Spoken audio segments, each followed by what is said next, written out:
Hello students, welcome back to my YouTube channel professor Shubham Tiwari. आज बात करेंगे आपके एसवाई बीकॉम सेमेस्टर 3 के कॉमर्स सब्जेक्ट के बारे में बात करने वाले हैं। जो बच्चे कंटिन्यू यूट्यूब चैनल के माध्यम से जुड़े हुए हैं उनको पता होना चाहिए, उनको ऑलरेडी नोटिफिकेशन मिल जाता है कि एसवाई बीकॉम या फिर अदर कौन से टॉपिक की वीडियो आपके पास आ गई है। तो जो बच्चों ने सब्सक्राइब नहीं किया सब्सक्राइब कर दो ताकि उनको भी बेनिफिट मिले। बात कर रहे हैं हम लोग एसवाई बीकॉम कॉमर्स सब्जेक्ट का, कॉमर्स थर्ड का पहला चैप्टर, जिसमें 20 सब पार्ट्स की बात कर रहे हैं। जो अभी न्यू है तो वो सबसे बेस्ट है, आप जाओ प्लेलिस्ट में जाओ, लेक्चर नंबर 1 से आपको कंटिन्यू मिलेगा। #10 है, लेक्चर नंबर 8 है। #10 मीन्स क्या होता है, पहले जो हमारा लेक्चर था सबसे फर्स्ट लेक्चर जो था, तो वहाँ पे मैंने लेक्चर 1 नहीं लिखा था क्योंकि उसमें मैंने सिर्फ सिलेबस और पेपर पैटर्न के बारे में बात किया था। Second most important questions of commerce already provide करा दिया गया है। देन उसके बाद हमारा लेक्चर टोटल चालू हुआ था, तो लेक्चर 1 से हम लोग पहुंच चुके हैं लेक्चर नंबर 8 पे। 2 लेक्चर और जाएगा आपका चैप्टर 1 मीन्स यूनिट 1 मैं बोलूंगा वो कंप्लीट तरीके से खत्म हो जाएगा। यूनिट 1 कंप्लीट होने का मतलब होता है 25 मार्क्स आपको इजीली मिल जाने चाहिए। तो इंपॉर्टेंट क्वेश्चंस ऑलरेडी बता चुका हूं, किस तरीके से प्रिपरेशन करना वो भी आपको बता चुका हूं।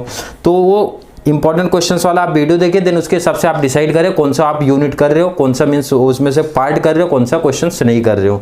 तो नोट्स आपको कंप्लीट, मैंने जैसे बताया था, नोट्स कंप्लीट मिलेगा। स्टूडेंट्स के ऊपर अब डिपेंड है कि जो यूनिट 1 में ए बी सी 3 पार्ट हैं, तो ए सी कर रहे हैं कि ए बी कर रहे हैं कि बी सी कर रहे हैं, आपके ऊपर डिपेंड करता है। बट इतना याद रखना कि अगर एक यूनिट आप कर रहे हो तो 25 मार्क्स का पूरा वेटेज आपका कंप्लीट होना चाहिए, और जैसे क्वेश्चंस दिए गए थे वही प्रैक्टिस करना है आप लोगों को।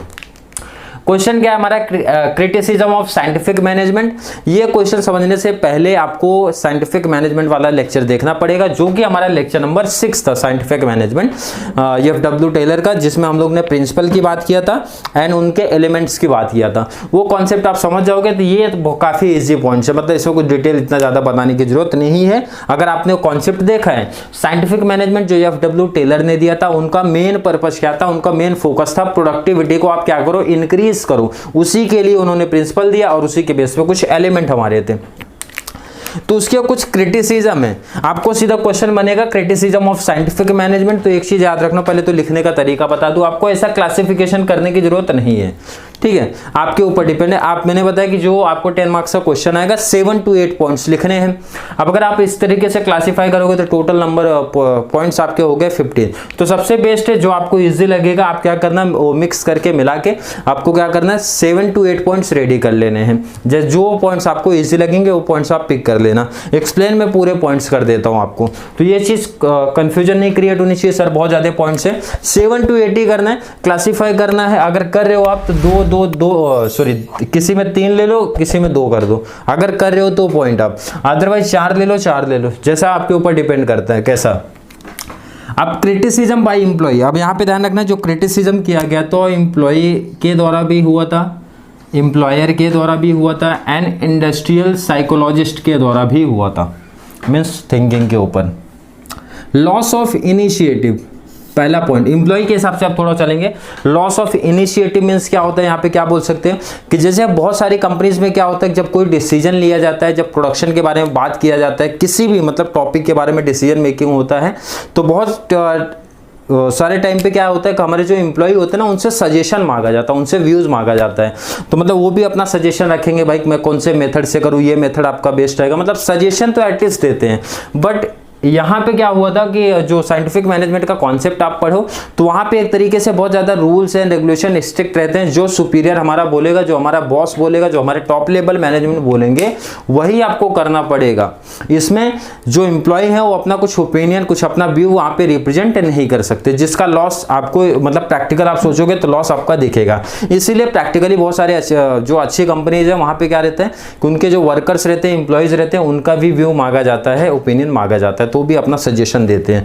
फर्स्ट पॉइंट तो हमारा यही हो गया। सेकंड होता है एक्सप्लॉयटेशन ऑफ वर्कर्स। वर्कर के साथ एक्सप्लॉयटेशन क्यों होता है, देखो इधर फर्स्ट तो यहाँ पे क्या होता है कि प्रोडक्शन लेवल बढ़ाने के लिए वर्कर को एक तरीके से रोबोट मान लेते हैं भाई, एक आप मशीन हो, मशीन के जैसा आप काम करना चालू करो, तो ये एक प्रॉब्लम हो रही है। और सेकंड चीज, एक तो आप उनसे बहुत ज़्यादा काम करा के ले रहे हो, मतलब प्रोडक्शन तो अपना बढ़ा रहे हो बट उनको प्रॉफिट में कुछ हिस्सा नहीं है, मतलब उनको सिर्फ क्या देता है कि इंसेंटिव आपने दे के साइड कर दिया, तो वहाँ पे उनको कुछ अलग बेनिफिट नहीं मिल रहा, सिर्फ मॉनेटरी उनको बेनिफिट मैं बोलूँगा मिल रहा है। इंसेंटिव्स में जैसे ठीक है आपने इंसेंटिव्स बोला इतना परसेंटेज आपको मिल जाएगा अगर प्रोडक्शन आपका ये लेवल है जो उन्होंने स्टैंडर्ड सेटअप किया हो। तो यहाँ पे बहुत सारी देखा रहेगा प्रैक्टिकल जो कंपनीज हैं और बहुत सारी कंपनीज करती भी हैं, ऐसा नहीं है कि सब कंपनी का ये रूल लगता है, तो बहुत सारी कंपनी अदर बेनिफिट आपको प्रोवाइड कराती है, जैसे कैंटीन फैसिलिटी हो गया ये मिलता है कंपनी की तरफ से।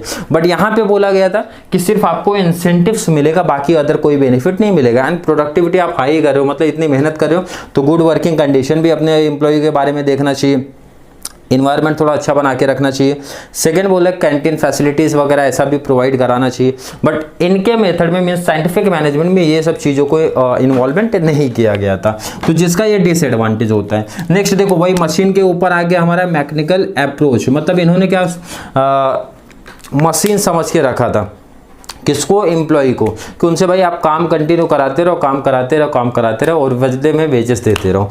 तो ये अप्रोच नहीं चलता, क्योंकि आपने पढ़ा एल्टन मेयो का जो अप्रोच पढ़ा तो वहाँ पे ह्यूमन रिलेशन मूवमेंट भी बहुत इंपैक्ट करता है, मतलब हम जरूरी नहीं कि आप एम्प्लॉय हैं तो उनको आप नौकर समझ के चलो, ह्यूमन रिलेशन होता है। अगर मतलब आप उनको थोड़ा सा रिस्पेक्ट दोगे, इंपॉर्टेंट कंपनी में बना के रखोगे भाई, का ऐसा उनको फील होना चाहिए कि मेरी भी कुछ वैल्यू है कंपनी में, मतलब मैं भी कंपनी के लिए बहुत इंपॉर्टेंट हूँ। तो ये अगर ये सब मूवमेंट आप क्रिएट करोगे तो इसका एडवांटेज ये मिलता है ना कि जो सामने वाला एम्प्लॉय है वो अपना समझ के काम करता है कंपनी में, तो जिससे कंपनी का ऑलरेडी प्रोडक्शन लेवल क्या होता है, हाई होता है। बट साइंटिफिक मैनेजमेंट में ये इतना सिर्फ बोला गया था भाई कि आपको इंसेंटिव्स वगैरह दिए जाएंगे, वेजेस दे रहे हो, इंसेंटिव्स दे रहे हो, बट लोगों को ये भी चीज़ फील होनी चाहिए भाई कि हमारा जो रिलेशन है, हमारी जो मतलब पोजीशन है कंपनी में, हम भी इंपॉर्टेंस देते हैं, जरूरी नहीं जो टॉप लेवल है या फिर मिडिल लेवल है वही कंपनी के लिए इंपॉर्टेंट है। अगर उनको थोड़ी सी इंपॉर्टेंट दी जाएगी तो उसका एडवांटेज आपको मिलेगा, बट यहाँ पे बोला गया था इस तरीके से कोई इंपॉर्टेंट इनको नहीं मिलता है। Undemocratic in nature, undemocratic in nature इसमें क्या बोलोगे आप कि इसमें यह है कि जो भी रूल्स एंड रेगुलेशन, जो भी मेथड बताए गए हैं बॉस के द्वारा, टॉप लेवल के द्वारा, वही मेथड फॉलो करना है, एम्प्लॉय को अपना कोई अदर मेथड फॉलो नहीं करना है। तो यहाँ पे सिंपल सा इसका डिसएडवांटेज भी बनता है, बट प्रैक्टिकल जैसे मैंने बताया कि ये तो यहाँ पे दे दिया, बट प्रैक्टिकल ऐसा सब कंपनी में नहीं होता, बहुत सारी कंपनी ऐसी भी हैं, अपोजिट भी होता है भाई, एम्प्लॉय का सजेशन वहाँ पे लिया जाता है, मांगा जाता है।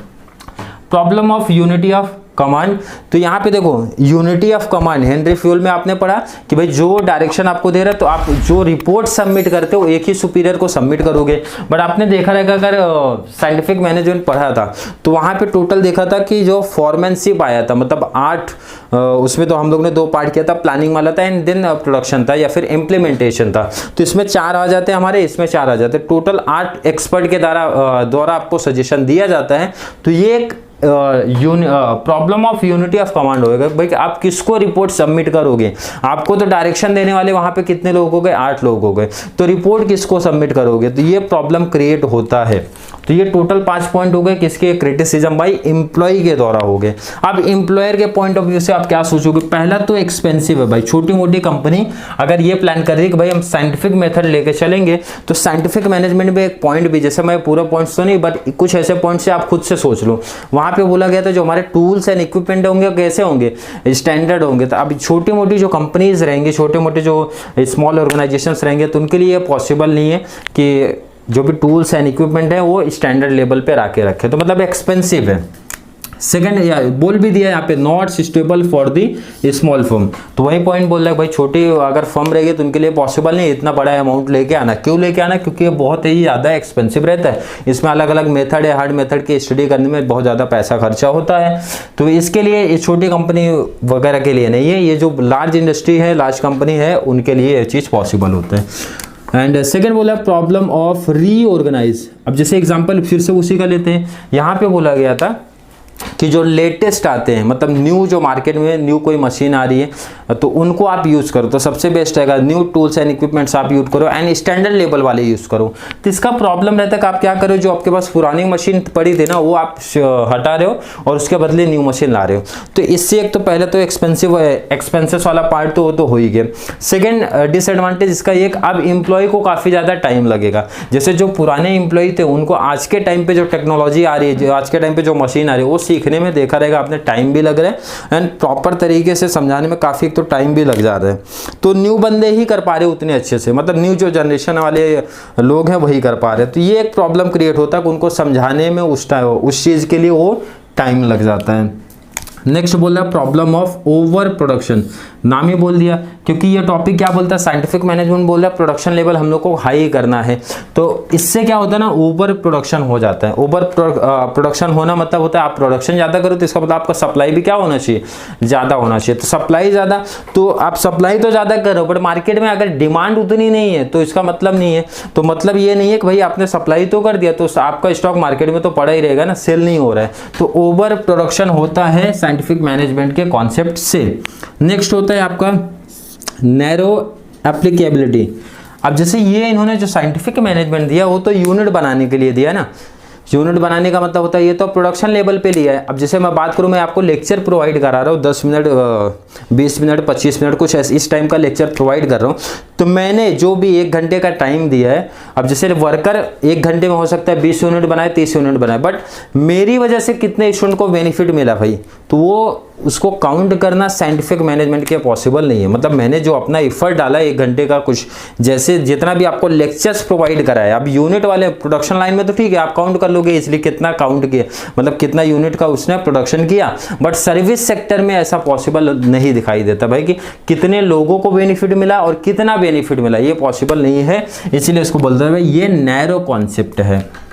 नेक्स्ट जब बात करते हैं criticism of industrial psychologist, next जब हम लोग बात करेंगे क्रिटिसिज्म ऑफ इंडस्ट्रियल साइकोलॉजिस्ट की जब बात करते हैं तो इसमें क्या आता है, फर्स्ट हमारा आता है फॉल्टी एजम्पशन कि साइंटिफिक मैनेजमेंट में टेलर्स ने कुछ फॉल्टी एजम्पशंस लिया था। फॉल्टी एजम्पशंस में जैसे आप एक बोल सकते हो कि एफडब्ल्यू टेलर का ये कहना था भाई आप जो भी आपके एम्प्लॉयज़ हैं उनको आप इंसेंटिव्स दे के क्या कर सकते हो, मोटिवेशन कर सकते हो, बट हर जगह ऐसा प्रैक्टिकल नहीं है। जो मैंने बताया कि आप मॉनेटरी चीज़ें दे के मीन्स पैसे के बेस पे हर किसी को मोटिवेट नहीं कर पाओगे।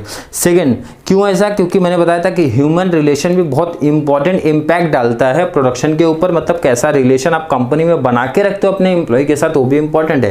कंपनी जो भी एम्प्लॉय है उनको एक चीज़ लगना चाहिए भाई कंपनी हमारे वेलफेयर के बारे में सोच रही है, कंपनी हमें गुड वर्किंग कंडीशन प्रोवाइड करा रही है, कंपनी हमको इंपॉर्टेंस देती है कंपनी में कोई भी जैसे डिसीजन मेकिंग होगा ये सब में।